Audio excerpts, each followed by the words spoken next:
എല്ലാവർക്കും എൻ്റെ നമസ്കാരം. ഞാനിന്ന് ആപ്പിൾ അച്ചാർ എങ്ങനെയാണ് ഉണ്ടാക്കുന്നതെന്ന് എല്ലാവരും ഒന്ന് പരിചയപ്പെടുത്താൻ പോവുകയാണ്. അതിനാവശ്യമുള്ള സാധന സാമഗ്രികൾ ഞാനിവിടെ വെച്ചിട്ടുണ്ട്. അത് നിങ്ങളെ ഒന്ന് കാണിക്കുക. പച്ച ആപ്പിളാണ് ഞാൻ അതിനു വേണ്ടി തിരഞ്ഞെടുത്തിരിക്കുന്നത്. ഇതേപോലെയുള്ള 6 ആപ്പിളാണ് ഞാനിവിടെ അരിഞ്ഞു വെച്ചിരിക്കുന്നത്. ഇതിന് ചേർക്കേണ്ട സാധനങ്ങൾ ഇവിടെ ഒരുക്കി വെച്ചിട്ടുണ്ട്. അതിന് ഇതേപോലെയുള്ള 2 വെളുത്തുള്ളിയാണ് ഈ അരിഞ്ഞു വെച്ചിരിക്കുന്നത്. അതുപോലെ ഇഞ്ചി, നല്ല ഒരു കഷ്ണം ഇഞ്ചിയാണ് ഈ അരിഞ്ഞു വെച്ചിരിക്കുന്നത്.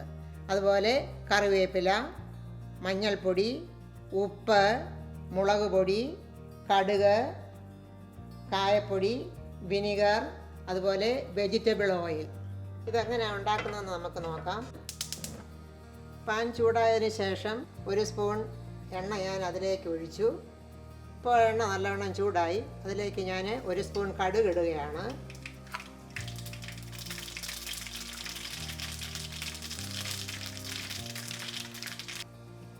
കടുക് പൊട്ടിക്കഴിഞ്ഞു. ഞാൻ അതിലേക്ക് വെളുത്തുള്ളി, ഇഞ്ചിയും കറിവേപ്പിലയും കൂടെ ഇടുകയാണ്.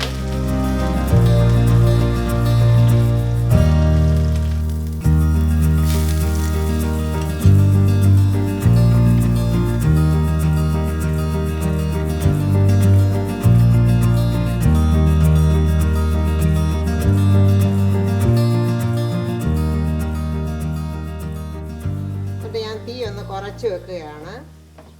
ഇതിലേക്ക് ഞാൻ 1 സ്പൂൺ മഞ്ഞൾപ്പൊടി ഇടുകയാണ്. ഈ സ്പൂണിന് ഒരു 3 സ്പൂൺ മുളക് പൊടി ഞാൻ ഇതിനകത്ത് ചേർക്കുന്നു. അത് കഴിഞ്ഞ് ഞാൻ ഇതിനകത്തോട്ട് ഉപ്പാണ് ഇടുന്നത്.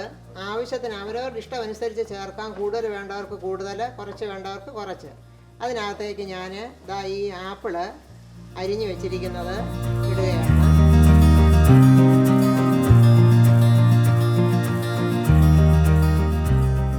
ഇതിലേക്ക് ഞാൻ കായപ്പൊടി ഇടുകയാണ്.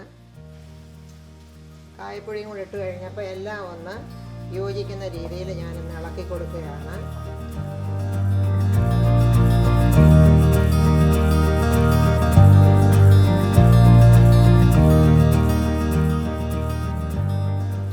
ഞാൻ അല്പം വിനാഗിരി ഒഴിക്കുകയാണ്. അച്ചാർ റെഡി ആയിട്ടുണ്ട്. വെള്ളം ഞാൻ ചേർക്കത്തില്ല. ഈ എണ്ണയ്ക്കകത്ത് തന്നെ കിടക്കുകയാണ്. ഇനി അത് വേവിക്കേണ്ട കാര്യമില്ല. എല്ലാം കൂട്ടി യോജിപ്പിച്ചു. ഞാൻ തീ ഓഫ് ചെയ്യുകയാണ്. അച്ചാർ റെഡി.